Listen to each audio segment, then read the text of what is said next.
Hello, everyone. I'm Kimberly Scott. Brad's off tonight. Thank you so much for joining us. We begin tonight with the story of a 10-year-old boy who is being called a hero tonight. This after he tried to keep a pit bull from attacking his 5-year-old sister.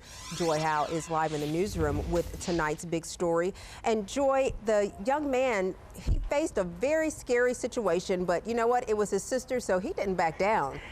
We're at the corner of Clifton and Ohio Street, just off the Wrightsboro Road. This evening, officers were called out because they were trying to serve warrants on 2 different residents. The discussion about the water issue, it will continue for quite a while. At tonight's meeting, they kind of hammered out or talked about some things that they talked about in a prior meeting to say, okay, have we met these deadlines? Did we come up, to a closure on any of the issues that were of concern? Well, tonight we have learned that the Valley Public Service will take over the water in the Graniteville area on January the 29th. That's considered the closing date. That's when all of this will become official. They will serve about 500 customers, and to keep the water running for those customers, they're going to have to replace all of the sewage pipes in the area. That's going to be pretty costly. So coming up tonight on 5:30 and at 6 o'clock, we will tell you why this seems like it's a sweet deal and what they'll have to do before they sign on the dotted line. Reporting live in Gloverville, I'm Kimberly Scott, WJBF News Channel 6. To make way for construction. Senior reporter George Escala joins us live from the newsroom. And George, finding the money to pay for all of this could prove to be a problem. Yeah. Thanks a lot, George. From one George to another George. Time now for a quick look at the forecast. Chief Meteorologist George Myers. George, I don't know how you can say it's hot in another way, but it's all yours. Yeah, I think we've exhausted every word in our voice. Last Saturday, when people arrived at the Pleasant Lane Baptist Church in Edgefield, they noticed that something big was missing.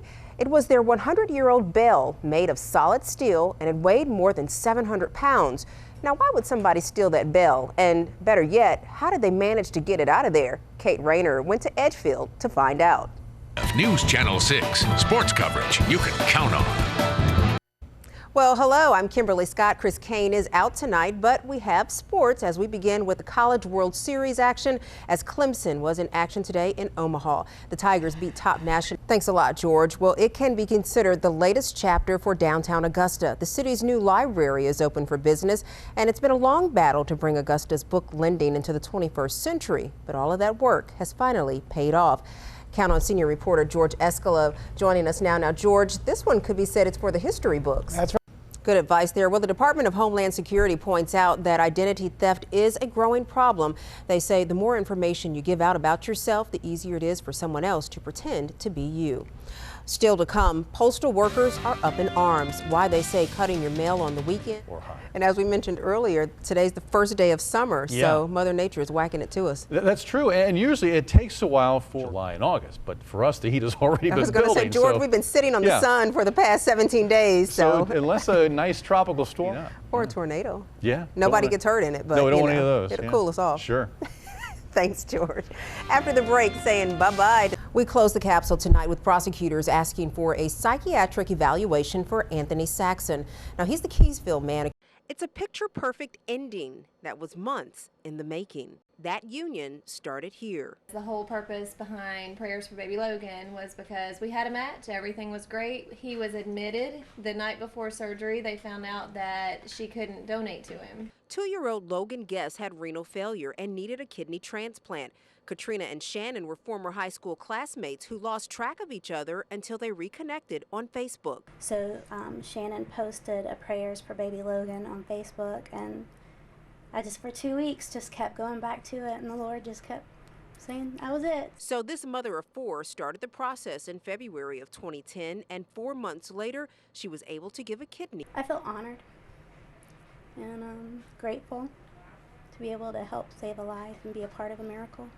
Generally, it's not a problem. We can place an adult kidney for most people, in most children. Logan's doctor says that he's doing well and everything is functioning normally. Want to sit up?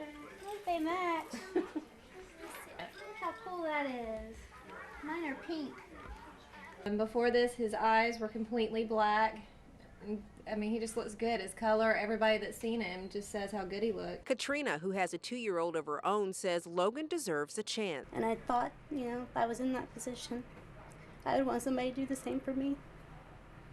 And then, he deserves a life just like everybody else. And for a mother who looked to a higher power and cyberspace hoping for an answer, What do you say? I mean, thank you just isn't enough. I just don't even know. I don't know. she's grateful for the gift of life that only a mother can give. In Augusta, Kimberly Scott, WJBF News Channel 6.